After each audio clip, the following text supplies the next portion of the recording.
Y bueno, pues el día de hoy continuamos con las armas de luz.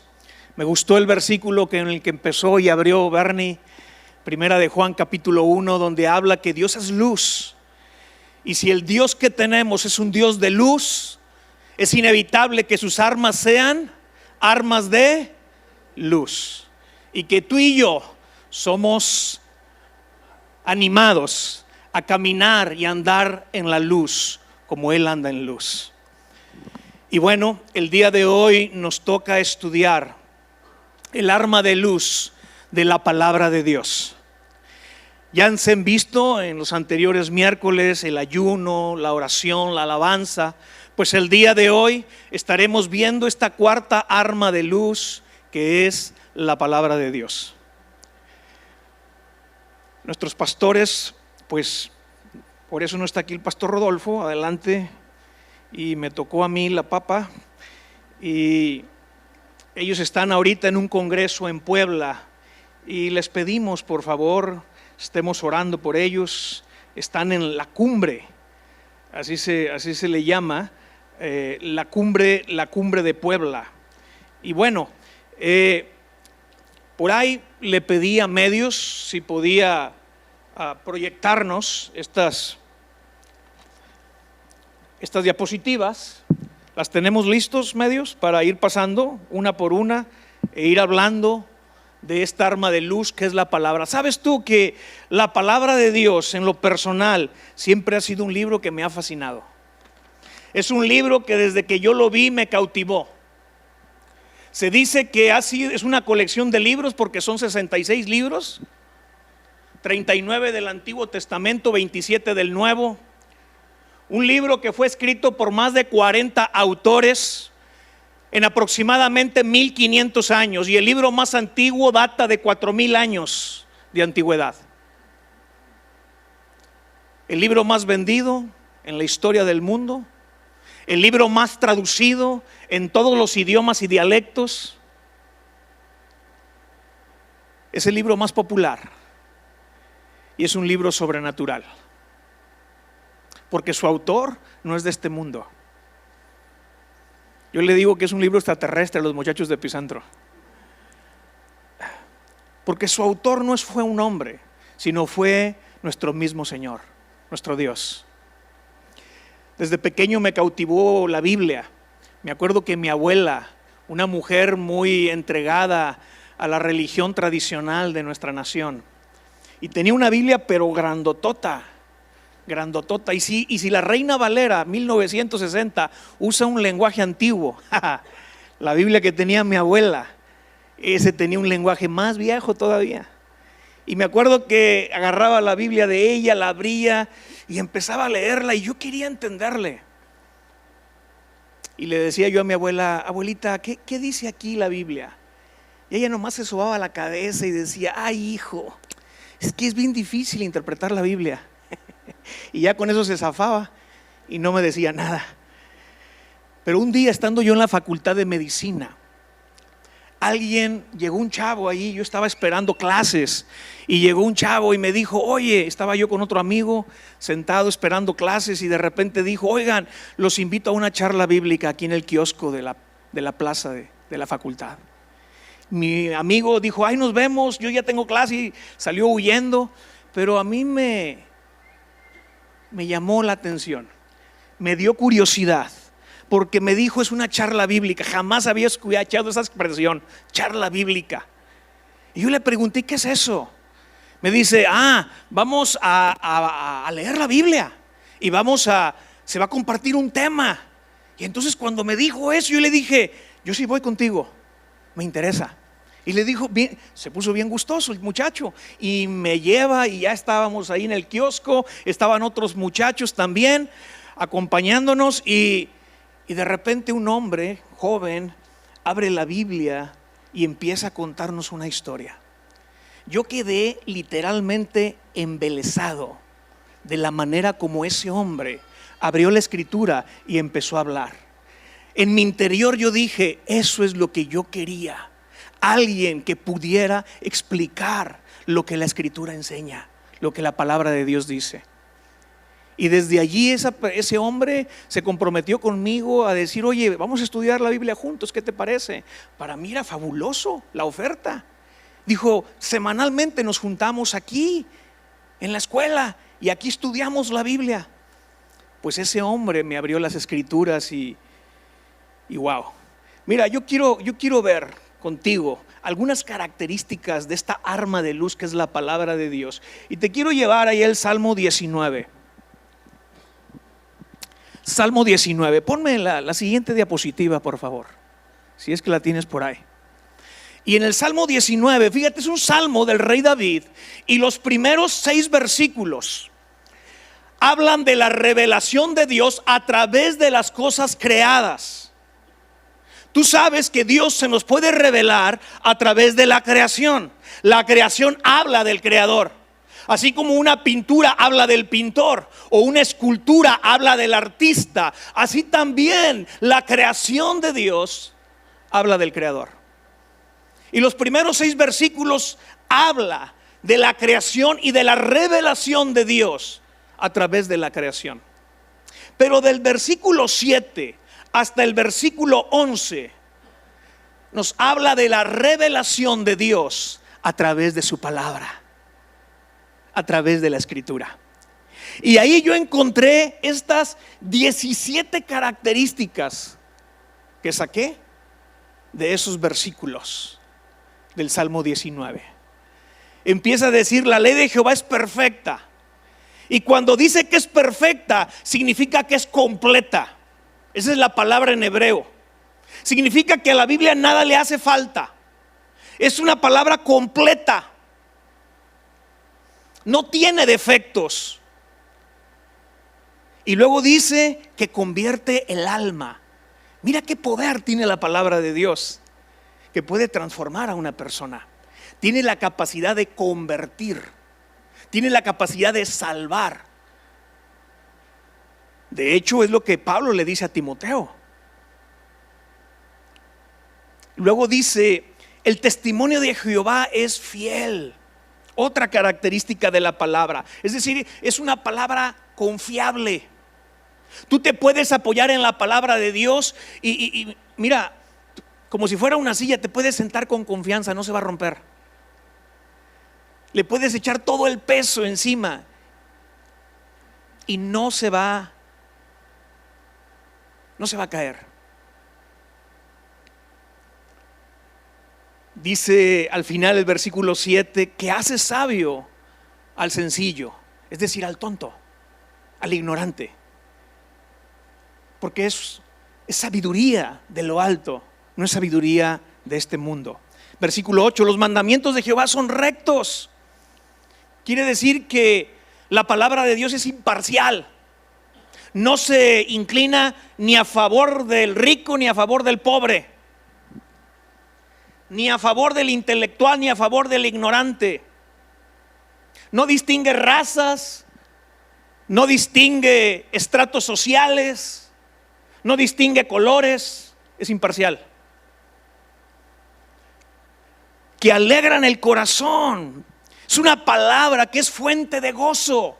Y el gozo que menciona aquí es un gozo que se expresa externamente. Cuando traemos cara de limón, se me hace que ese día no hemos estudiado la palabra de Dios. Porque si estudiáramos la palabra de Dios todos los días, estaríamos con un gozo que se nos notaría, un contentamiento, una alegría. Y luego sigue diciendo, el precepto de Jehová es puro. Es decir, la palabra de Dios no tiene mezcla. No está mezclada con nada. No está diluida la palabra de Dios. No está contaminada. Y luego dice que alumbra los ojos. La palabra de Dios es luz. Es una lumbrera para poder ver en lo oscuro. El temor de Jehová es limpio, que permanece para siempre. Los juicios de Dios son verdad. Otra característica. Todos justos. Deseables son más que el oro y más que mucho oro afinado. Es decir, la palabra es algo sumamente valioso. Más valioso que cualquier cosa en este mundo. Ahora, ¿qué hacemos con las cosas valiosas? Pues las atesoramos, las guardamos. Y luego dice al final del versículo 10, y dulces más que la miel y que la destila del panal. Es alimento la palabra de Dios. Y es una palabra que no es amarga, sino que es dulce al paladar. Es una palabra que es suave, es fácilmente digerible. No es como la medicina de los niños de mi tiempo. Ahorita la medicina para los niños sabe bien rica, pero en mis tiempos era amarga, que mi mamá le tenía que echar azúcar o ponerle miel para poderla tomar. Pues la palabra de Dios es medicina, pero es dulce. Los niños quieren hasta más cucharadas. Tu siervo es además amonestado con ellos. Es decir, la palabra instruye, la palabra enseña, la palabra corrige. Y luego dice, en guardarlos hay grande galardón. La palabra hay que preservarla. Y hay galardón, hay recompensa por guardar la palabra. Muy bien. Segunda, vamos a la otra diapositiva, por favor. Segunda de Timoteo. Otro versículo clásico que usamos con la palabra de Dios. Allí Pablo le escribe a su hijo espiritual, Timoteo. Y en esta segunda epístola,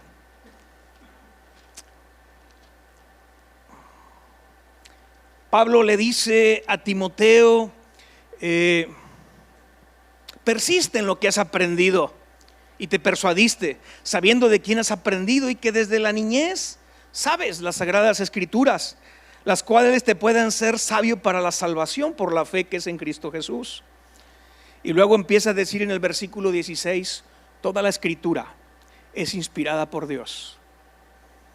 Segunda de Pedro capítulo 1 dice que la escritura fue inspirada por el Espíritu Santo.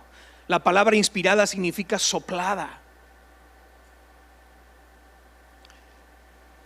El autor de la Biblia, de toda la Biblia, de pasta a pasta, es el Espíritu Santo. Y tiene un uso, tiene una utilidad. Número uno, para enseñar el camino por el cual tú y yo debemos de andar, el camino de Dios. Pero cuando tú y yo nos salimos de ese camino de Dios, nos desviamos, o como dice nuestro pastor Rodolfo, agarramos monte, entonces es que la Biblia funciona redarguyéndonos. ¿Qué es eso de redarguirnos? Me dice en qué parte del camino me salí, dónde agarré monte, dónde me desvié, dónde estuvo la falla. Me redarguye. Pero no solamente hace eso la palabra, después lo que hace es que me instruye cómo regresar otra vez al camino de Dios. ¿Cómo regreso? ¿Cómo vuelvo? Y esa es la corrección que la palabra de Dios da. Y luego me da instrucción para mantenerme sin moverme ni a la derecha ni a la izquierda, sino permanecer en el camino. Ahora hay un propósito, como dice el versículo 17, hacer al hombre perfecto, enteramente preparado para toda buena obra.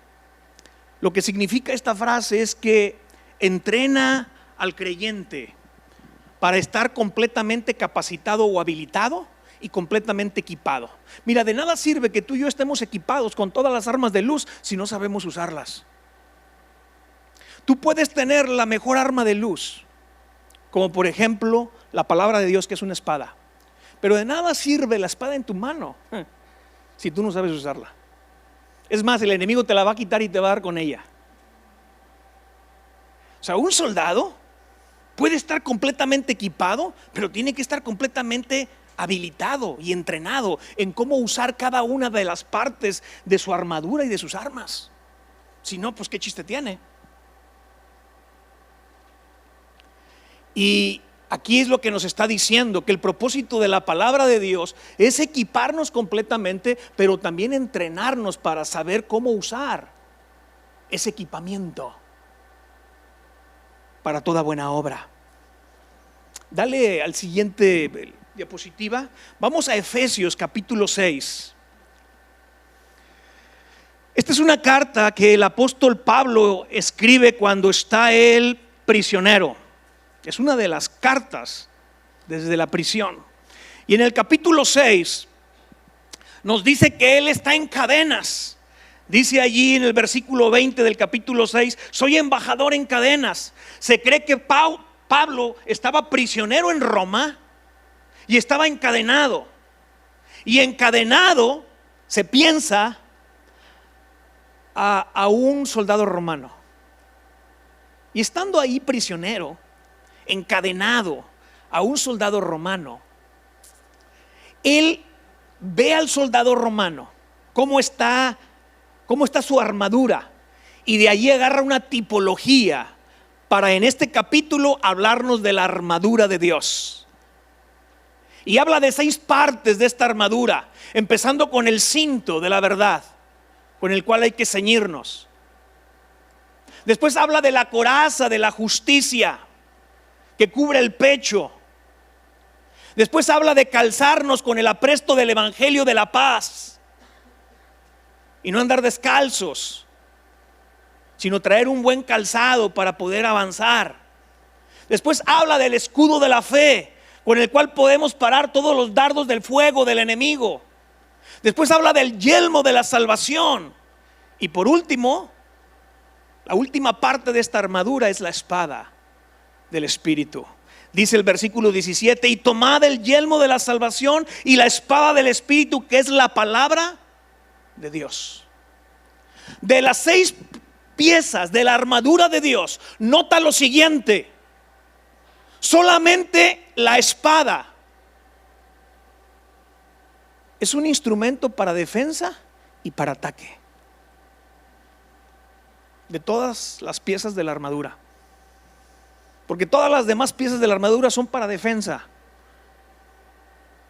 pero la espada no solamente es para defendernos, sino también para atacar. Mis amados, no podemos ser pasivos contra el reino de las tinieblas. Hay un llamado a asaltar las puertas del infierno.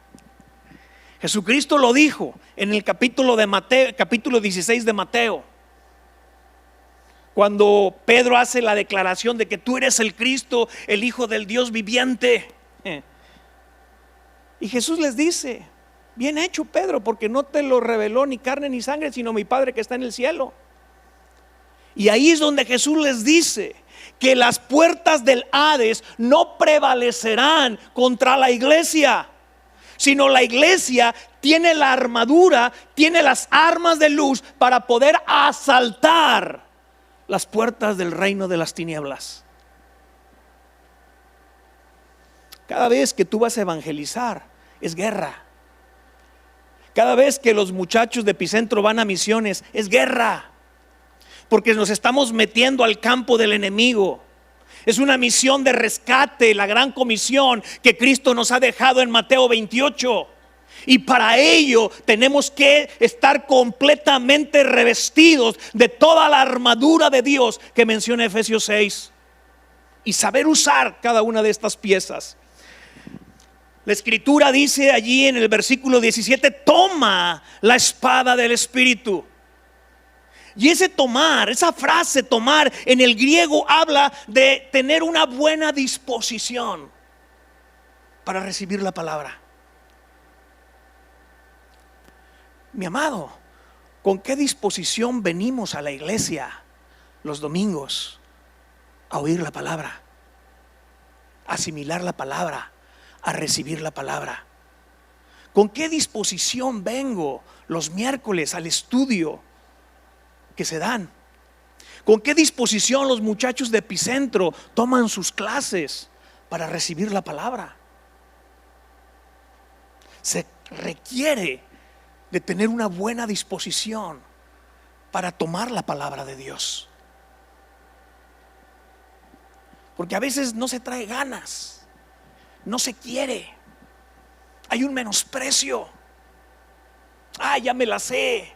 Va a compartir de lo mismo.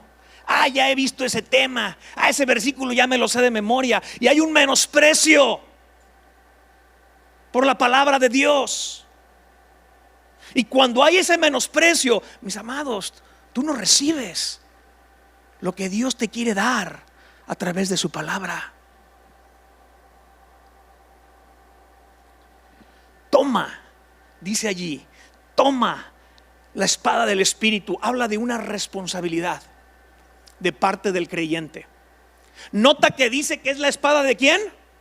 Del Espíritu. O sea, no es una espada física, no es una espada material, es una espada espiritual. ¿Por qué? Porque nuestro enemigo es espiritual. La guerra que estamos librando tú y yo es espiritual. Por lo tanto, las armas tienen que ser espirituales.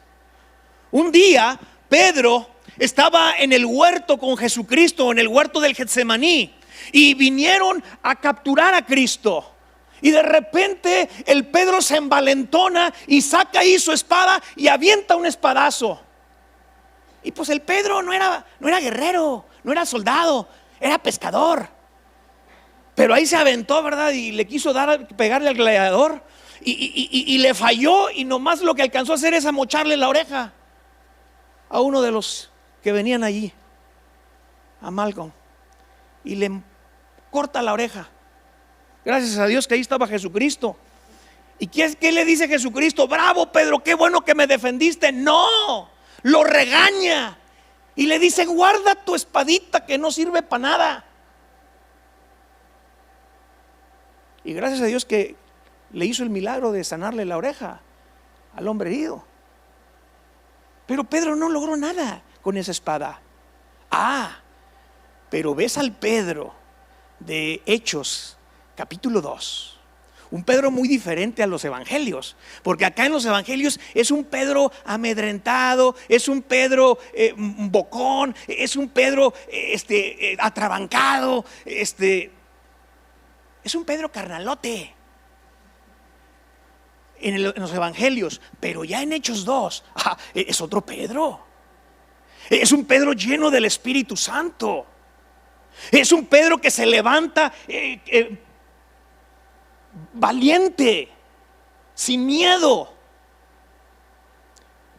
para ser testigo de Cristo. Y entonces, ahí en Hechos 2, después de que son llenos del Espíritu Santo en plena fiesta del Pentecostés, de repente Pedro saca la espada del Espíritu y empieza a predicar la palabra de Dios. Y cuando saca esa espada, escúchame,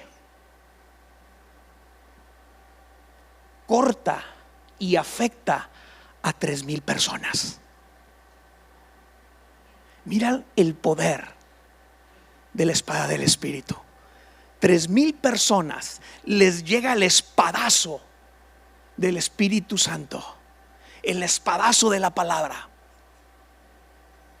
y los convence para convertirse a Cristo. Dice que se compungieron. Eso es lo que produce la palabra de Dios. Es el poder que tiene de compungir a una persona y decir: hermanos, ¿qué tenemos que hacer? Ya nos dimos cuenta que estamos mal. ¿Qué hay que hacer? Y vino una conversión de 3,000 almas. Muy bien. Es una espada espiritual, dijimos. Es una espada sobrenatural. Y cuando la Escritura dice aquí en el versículo 17 que es la espada del Espíritu, que es la palabra de Dios, la palabra en griego no es logos, porque hay dos palabras griegas para que se traduce por palabra: es logos y la otra es rema. Aquí es rema. Logos es la palabra en general. Logos es toda la Biblia, de pasta a pasta, de Génesis a Apocalipsis. Ese es logos. Pero la palabra rema es una palabra específica, puntual, particular, para una necesidad que se tiene en un momento determinado. No es toda la Biblia, es una porción. Puede ser un versículo, pueden ser algunos pasajes que en ese momento el Espíritu Santo revela para la necesidad que se está teniendo en el momento. Cuando eso sucede, la palabra es rema. Y esa palabra se vuelve la espada del Espíritu. ¿Ok? Vamos al siguiente pasaje. Hebreos capítulo 4, versículo 12. Ahí la Escritura nos habla de algunas características de esta espada. Y dice Hebreos 4:12, porque la palabra de Dios es viva y eficaz. La palabra de Dios tiene la capacidad de dar vida y de energetizarnos para poder hacer lo que tenemos que hacer, para poder cumplir o alcanzar los objetivos que Dios tiene en nuestra vida. Me gusta lo que dice Isaías en el capítulo 55, porque allí expresa esta efectividad que tiene la palabra de Dios. Dice en el versículo 11, así será mi palabra, está hablando Dios, que sale de mi boca. No volverá a mí vacía, sino que hará lo que yo quiero y será prosperada en aquello para que la envié. ¿Te das cuenta de la eficacia de la palabra de Dios? La palabra de Dios es productiva, es activa, no es pasiva. Es una palabra que produce. Y nota que es una espada que entra donde otras espadas no. Más cortante que toda espada de dos filos. Olvídate de Excalibur. ¿Te acuerdas de la espada del rey Arturo? Supuestamente una espada mágica. No, hombre, esa no le llega ni a los talones a la espada de la palabra. Es una palabra que tiene la particularidad de penetrar hasta lo más hondo del ser humano. La capacidad de discernir los pensamientos y las intenciones, las motivaciones. Mira, es un instrumento quirúrgico que el Espíritu Santo utiliza para irnos podando e ir quitando de nosotros aquello que necesita ser quitado. Es como si el Espíritu Santo fuera un artista, un escultor, y utiliza la palabra como si fuera un cincel y nos está dando y nos está quitando aquello que debe de ser quitado para ir tomando la forma del modelo que es Cristo Jesús.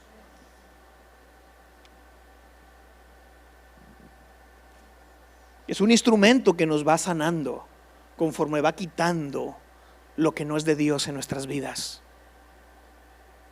Muy bien, vamos a la siguiente diapositiva. Pónmela ahí, por favor.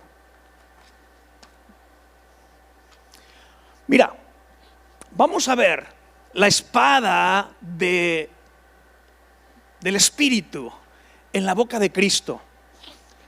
Encuentro yo 3 pasajes donde veo cómo Jesús usa esa espada que sale de su boca en 3 ocasiones. La primera en Mateo capítulo 4, versículo del 1 al 11. Ya lo conocen todos esos pasajes. Es cuando Cristo es llevado por el Espíritu Santo al desierto para ser tentado. Pero ese pasaje también se narra en Marcos y se narra en Lucas, en lo que se conoce como los evangelios sinópticos.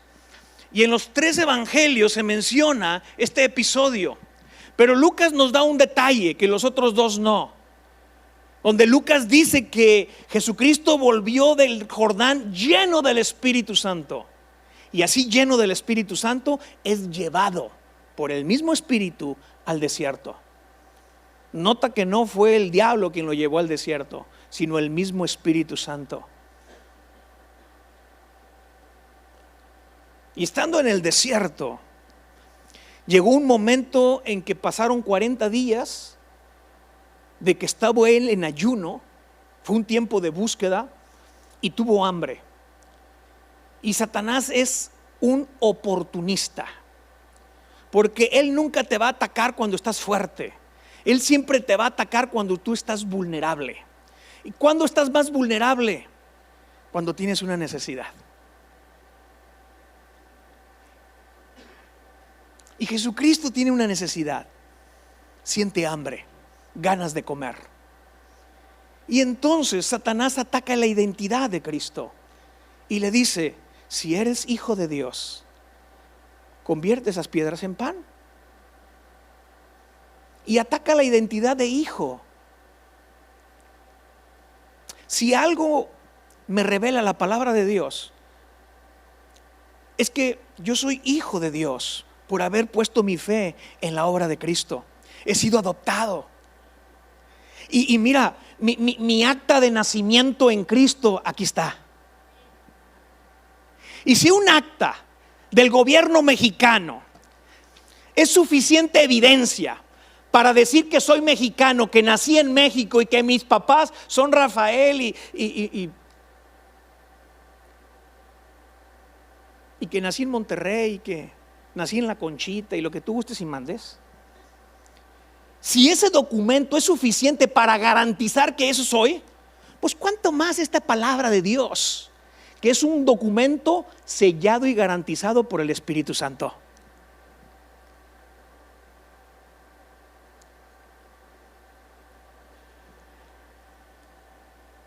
Satanás ataca la identidad de Dios, de Jesús. Y mira, el primer ataque es: pues convierte esas piedras en pan. ¿Cómo se defiende Cristo? Las 3 veces se defiende diciendo: escrito está. En la primera tentación de Mateo 4, él saca un versículo del libro de Deuteronomio, capítulo 8, versículo 3. Lo cita literalmente. En la segunda tentación, que es cuando lo lleva al pináculo del templo y le dice: aviéntate, Satanás lo tienta porque el Satanás también sabe escrituras. Es más, déjame decirte, se sabe las escrituras mejor que tú y que yo. Y si las utilizó en contra de Cristo, ¿tú crees que no lo va a usar contra ti? Claro que sí. Pero Satanás siempre va a tergiversar la palabra de Dios. Satanás, algo que hace con la palabra es que la saca de contexto para darle otro sentido a la palabra de Dios. Y a veces es lo que hacen muchos cristianos.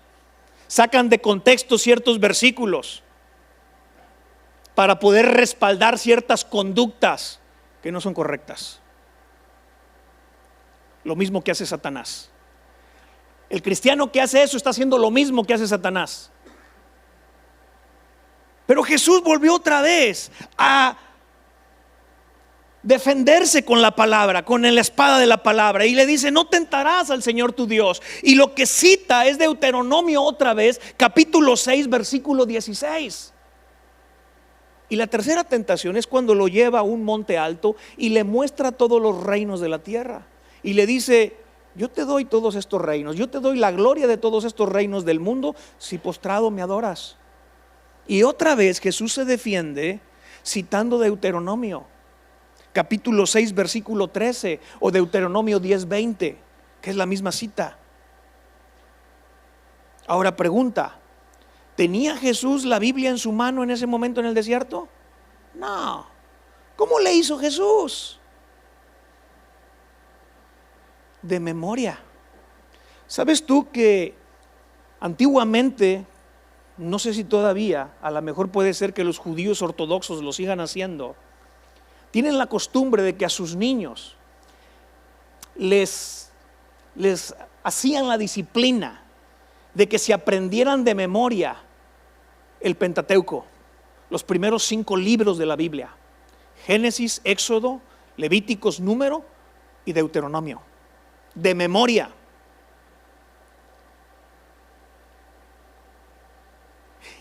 Y normalmente, mientras les están leyendo las escrituras, la Torá, les están poniendo miel en la boca a los niños para que vayan relacionando los niños lo dulce de la miel con lo dulce de la palabra. Y que cada vez que piensen en la Torá, que piensen en el Pentateuco, que piensen en la Biblia, piensen en comida y en dulzura y se les antoje. Qué interesante, ¿no? Qué bueno que me hubieran enseñado de mis papás la Biblia de esa manera.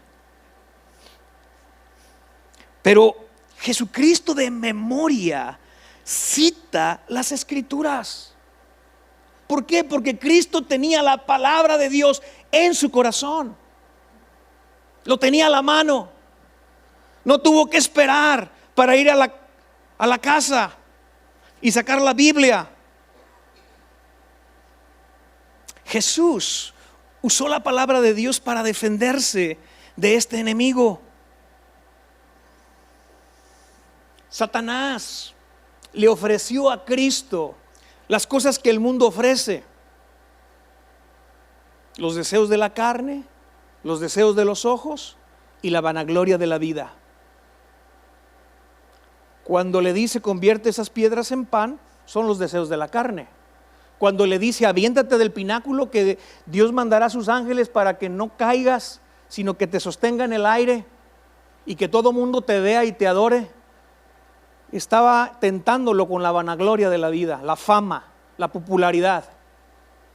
Y tercero, cuando le muestra todos los reinos del mundo, la gloria de todos esos reinos, los deseos de la vista. Y Satanás sigue tentándonos con las mismas tres cosas. Sigue ofreciéndonos las mismas tres cosas.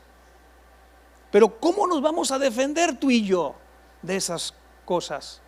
Con la espada de la palabra, como lo hizo Jesucristo. Muy bien, vamos a ver la segunda ocasión en que Jesucristo usa la espada. Dale la siguiente diapositiva, por favor. Mira, ahí en Apocalipsis, capítulo 1. Apocalipsis, el libro de las revelaciones, un libro escrito por el apóstol Juan, estando cautivo en la isla de Patmos. Juan fue el último de los apóstoles que quedó. Todos fueron martirizados. Y estando allí, dice la Escritura, que él estaba en el día del Señor. Y de repente oye una voz a espaldas. Y volteó para ver la voz, dice. Y cuando voltea, oh sorpresa, es Cristo glorificado. Y empieza a describir a Jesús. Y dentro de la descripción que hace de él, ve su cabeza y sus cabellos como blancos, como blanca lana, como nieve. Ve sus ojos como llama de fuego. Y sus pies los ves como semejantes a bronce bruñido, refulgentes como un horno. Y su voz se oye como estruendo de muchas aguas.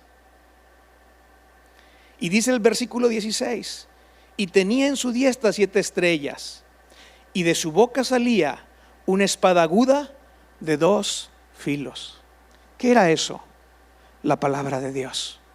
Ahora, en el capítulo 2 de Apocalipsis, empieza la Escritura a hablarnos de las diferentes iglesias, las 7 iglesias de Asia Menor. Y hay una carta, hay un mensaje para cada una de estas iglesias. Y en el capítulo 2, versículo 12, llega este mensaje a la iglesia de Pérgamo. Todas estas iglesias en lo que hoy es Turquía. Y dice el versículo 12: y escribe al ángel de la iglesia en Pérgamo, el que tiene la espada aguda de 2 filos, dice esto. Me llama la atención que Cristo se le manifiesta a esta iglesia con una espada de 2 filos en su boca. ¿Y por qué? Y ahí te puse las razones que la Escritura nos dice aquí. Número 1, porque en esa ciudad de Pérgamo, ahí estaba sentada el trono de Satanás. ¿Sabes tú que en esta ciudad de Pérgamo, en la antigüedad, existía un gran santuario para Zeus, uno de los dioses de los muchos que adoraban? Y se piensa que por eso aquí la carta dice que ahí estaba el trono de Satanás, porque dice la Escritura, y Pablo lo enseña, que detrás de cada ídolo hay un demonio. El que adora ídolos, dice Pablo, adora demonios. El que sirve a ídolos, sirve a demonios. Totalmente. Entonces, curiosamente, Cristo se manifiesta a esta iglesia en Pérgamo porque ahí está sentado la sinagoga de Satanás, el trono de Satanás. Pero no solamente eso, había dos grupos de cristianos, entre comillas, dentro de la iglesia de Pérgamo, que traían una doctrina demoníaca. Eran dos doctrinas demoníacas. Cuando tú lees allí Primera de Timoteo 4:1, Pablo le dice a Timoteo que tenga cuidado, porque en los últimos, va a haber gente que va a escuchar, oír doctrinas de demonios. Y aquí estaba la doctrina de Balaam, que enseñó al rey Balac a poner tropiezo a los hijos de Israel, a cometer fornicaciones e idolatría. Y luego menciona otra doctrina, la de los nicolaitas, que no nos refiere mayor cosa. No sé qué tipo de doctrina era, pero algo que sí dice aquí la palabra es que Dios la aborrecía, esa doctrina. Obviamente era una doctrina contraria a la palabra de Dios. Y Dios les dice, el Señor les dice a la iglesia de Pérgamo: arrepiéntete, porque si no voy a venir pronto y pelearé contra ellos con la espada de mi boca. Fíjate, la palabra de Dios es una espada que viene también a purgar, que viene también a cortar de la iglesia las doctrinas que no son correctas. Lo que mantiene una sana doctrina dentro de una iglesia es la espada de la palabra de Dios. Y cuando nosotros detectamos una doctrina que no es responsabilidad de nosotros inmediatamente mutilarla con la espada de la palabra, antes de que se infiltre una doctrina errónea. Por último, en Apocalipsis 19, dale a la siguiente diapositiva, vemos otra vez al Señor Jesucristo usando esta espada. Y en el capítulo 19 de Apocalipsis trata de cuando Cristo desciende del cielo y viene por segunda vez a la tierra. Pero ya no viene como un bebé a nacer en un pesebre, sino ahora viene como un guerrero, viene como un jinete, viene como un general, viene como un capitán de ejércitos, montando en un corcel blanco. Y dice la escritura en el versículo 15 que de su boca sale una espada aguda para herir con ella a las naciones. Jesús viene con su ejército, hay un ejército que viene siguiéndolo y viene a enfrentar un ejército oponente, un ejército que está encabezado por la bestia y el falso profeta, seguido por reyes de la tierra y su gente que están peleando contra el Cordero de Dios. Pero el versículo 21 dice: y los demás fueron muertos con la espada que salía de la boca del que monta el caballo, y todas las aves se saciaron de las carnes de ellos. Cristo vence a sus enemigos con esa espada que sale de su boca. Deshace el ejército de sus enemigos. Mis amados, tú y yo, como creyentes, tenemos una responsabilidad con esta arma de luz, y es tomarla. ¿Qué implica tomar esa espada? Dale la siguiente diapositiva, por favor. Implica lo siguiente, ¿sí? Número 1, tenemos un deber, tú y yo como cristianos, de conocer la palabra de Dios.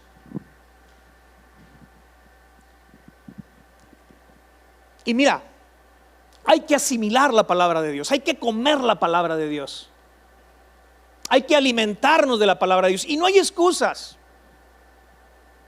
no hay excusas, porque hoy tenemos diferentes versiones de la Biblia, y que algunos decían, ay, es que la Reina Valera usa un lenguaje que no es aquí de México. Pues no te preocupes, hay otras versiones, la nueva versión internacional, la nueva traducción viviente, hay otras versiones con un lenguaje más ad hoc, si tú lo gustas, a nuestra cultura latinoamericana. Hay enseñanza de la palabra, hay iglesias, hay pastores, hay epicentro para estudiar la palabra.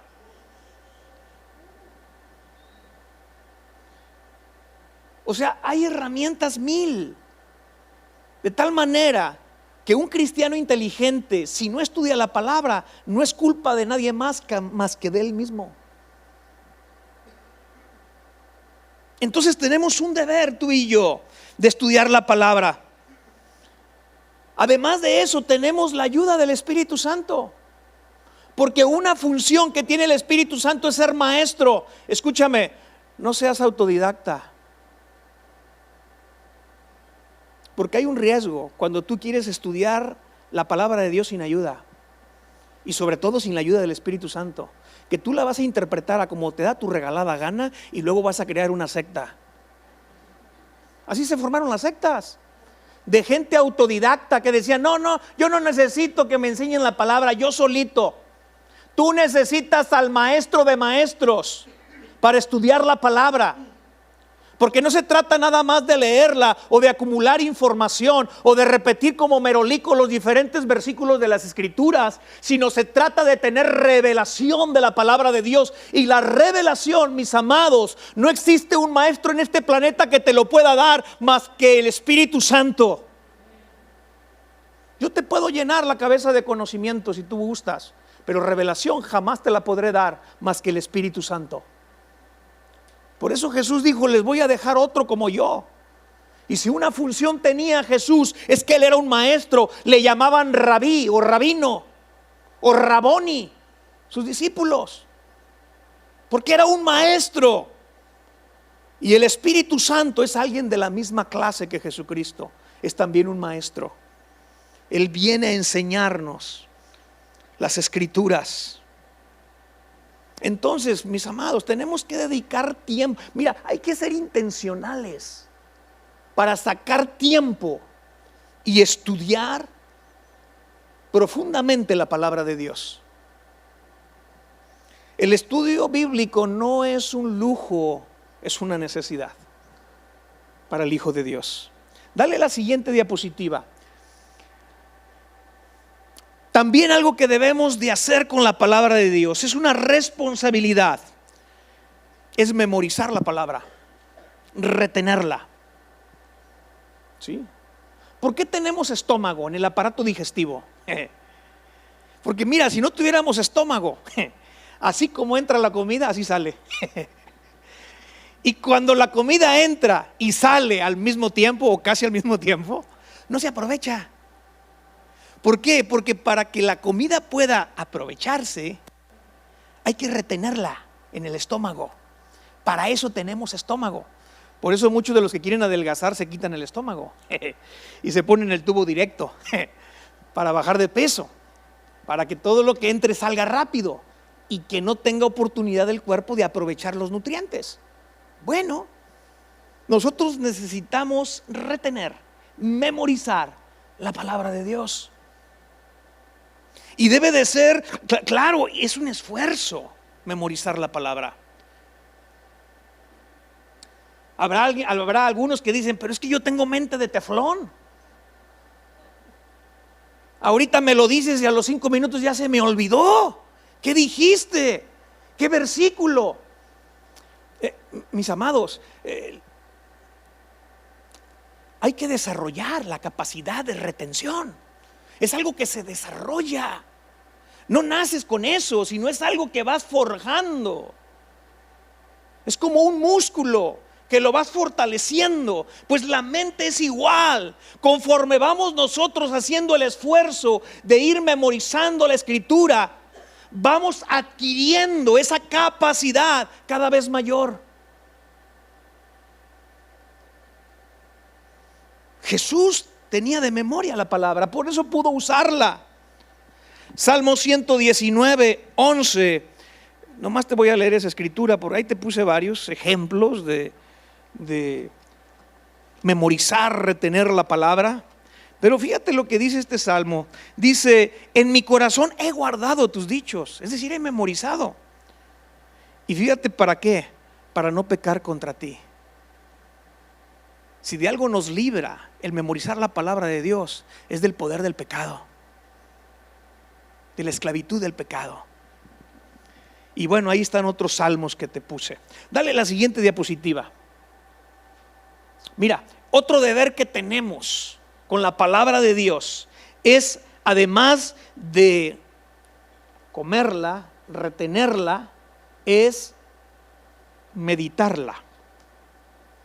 Y meditarla significa absorber los nutrientes.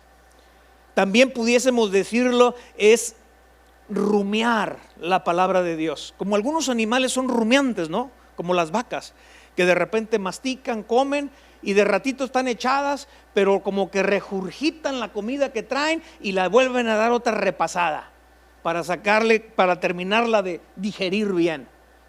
Pues así debemos de ser nosotros con la palabra de Dios. Debemos de estarla rumiando, debemos de estarla masticando una y otra vez hasta sacarle todo el jugo y que el chicle se quede sin jugo ya cuando lo sacamos, que quede el puro gabazo, porque ya sacaste todos los nutrientes. Josué capítulo 1, fíjate, Josué es un libro de guerra, es un libro de conquistas.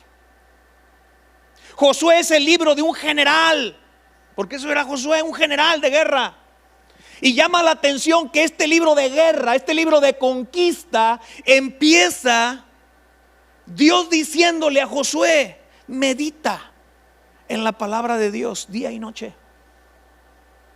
Retén la palabra de Dios, absorbe la palabra para que te vaya bien en todo lo que hagas. Qué interesante que hay una exhortación, un ánimo de parte de Dios a que Josué retuviera la palabra de Dios antes de entrar a la conquista de la tierra prometida. El Salmo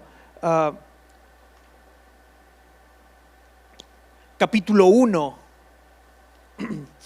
también nos enseña que bienaventurado aquel varón que medita en la palabra de Dios de día y de noche. Lo pone como una bienaventuranza. Y por último, el siguiente diapositiva, la responsabilidad que tenemos tú y yo como hijos de Dios es usar la palabra de Dios. Entonces ya dijimos conocerla, dijimos memorizarla, dijimos meditarla, y lo cuarto es usarla, vivirla, aplicarla. Debiéramos de estar tan llenos de la palabra de Dios que ante una tentación pudiéramos sacar a la memoria la parte de la escritura específicamente para eso. Ahora, déjame te digo una cosa. Tú y yo, de toda la lista de pecados o las listas de pecados que vienen en la Biblia, de perdido en alguna de esas batallamos, tú y yo. Y no me pongas cara de santo, porque lo sé. Yo tengo mis áreas débiles, mis áreas de tentación, pecados que son mi talón de Aquiles, ¿ok? Y yo lo sé, y tú lo sabes, los tuyos. Sabes dónde batallas, sabes dónde has pecado, sabes dónde has caído. Yo te recomiendo que busques en la Biblia citas bíblicas, versículos bíblicos que hablen de eso, en lo que tú batallas. Por ejemplo, si eres mentiroso o mentirosillo, pues busca versículos en la Biblia que hablen de no mentir, ¿sí? Y esos versículos, escríbelos en tu celular. Ya no digo en una nota, en tu celular, escríbelos. Y léelos y memorízalos. Y así, de esa manera, el día y el momento en que te venga la tentación de eso, tú vas a estar listo con la espada del Espíritu para decírtela a ti mismo. Y te recomiendo que cuando en ese momento que estás siendo tentado, declares, óyelo bien, expresa, porque rema significa palabra expresada, palabra hablada. Expresa con tus labios esa palabra, porque la fe viene por el oír y el oír la palabra de Dios. En ese momento el escudo de la fe se va a levantar, y aquel dardo de fuego que es la tentación con la cual el diablo normalmente te tumba, va a pegar en ese escudo y no te va a hacer daño. ¿Por qué? Porque sacaste la espada de la palabra para defenderte, como le hizo Cristo. Muy bien. Traía otras 2 diapositivas, pero ya me pasé del tiempo. Y si me paso del tiempo, luego el pastor me regaña. Entonces, aquí terminamos, ¿sí? Hay mucho más que hablar de la palabra de Dios. Es un arma extraordinaria, es un arma sobrenatural, es un arma de la cual tú y yo tenemos que desarrollar la habilidad y la capacidad de poderla usar, ¿sí? Debemos de volvernos mosqueteros del Señor con la espada de la palabra, saber defendernos con ella y saber atacar a nuestro enemigo con ella. Nada más una nota: no te confundas de enemigo, y luego agarres a espadazos a quien no debes, porque luego andamos agarrando espadazos a la esposa o al esposo con la palabra. La espada de la palabra no es para agarrar espadazos al cónyuge o al hijo o a la hija o a la familia. Es para agarrar espadazos al Satanás, que ese es el enemigo. Nuestra lucha no es contra carne ni sangre, sino contra Satanás y toda su horda de demonios. Cuando vayas a utilizar la palabra de Dios con tu prójimo, que sea para curarlo, para sanarlo, para que sea un instrumento de sanidad, no para herirlo, no para lastimarlo. Amén. Vamos a orar y terminamos. Padre, en el nombre de Jesús te decimos gracias en esta noche por tu amor y tu misericordia. Y gracias, Señor, que eres tú quien nos habilita, nos capacita, nos entrena, nos prepara. Y no solamente, Señor, nos preparas, sino que además nos equipas con toda la armadura. Porque esta es una armadura, Señor, que nosotros no hemos desarrollado, no hemos creado, no hemos confeccionado, sino es algo que tú has preparado para nosotros. Ayúdanos, Señor, a ser guerreros diligentes, a que cada día no nos atrevamos a salir a la calle sin ir vestidos de toda la armadura celestial, de toda esa armadura espiritual. Y sobre todo, Padre, ayúdanos en especial a poder ser diestros con el uso del arma de la palabra tuya. Ayúdanos, Señor, a poder usar correctamente, hábilmente, la espada del Espíritu. Señor, y ayúdanos a llenarnos de tu Santo Espíritu cada día para poder tener la fuerza y la capacidad de poder sacar esta espada en los momentos en que somos tentados, en los momentos en que el enemigo se levanta contra nosotros, en los momentos en que Satanás nos acecha, en los momentos del día malo, para que al terminar el día malo, seguir de pie, seguir firmes en la fe. Padre, te lo pedimos orando en el nombre de nuestro Señor Jesucristo. Amén. Mis amados, Dios los bendiga y continuamos. Mira, el próximo miércoles vamos a seguir viendo armas de luz, pero va a ser para los matrimonios, porque el próximo miércoles es 14 de febrero. Entonces, aquí van a estar listas las mesas y la cena para todos los matrimonios. Y mira, como matrimonios, escucha bien, en el matrimonio necesitamos armas de luz, armas espirituales, y las vamos a estar viendo el próximo miércoles en esta cena de matrimonios. ¿Ok? Entonces, si eres matrimonio, anótate, y si no eres matrimonio, pues cásate y vente. Dios te bendiga.